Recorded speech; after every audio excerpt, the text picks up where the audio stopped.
31 Ogos ini kami tidak akan sambut Hari Kemerdekaan selagi pembunuh Zara tidak ditangkap. Justice for Zara Khairina.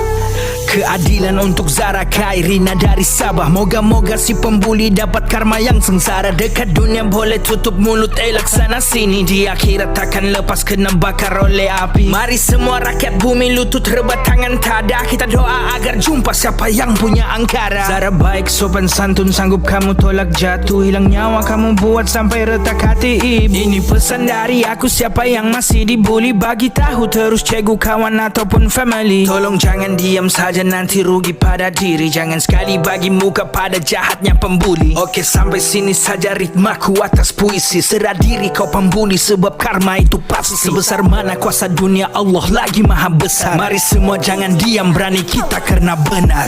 Mar, dah takut dah berjumpa ke KL.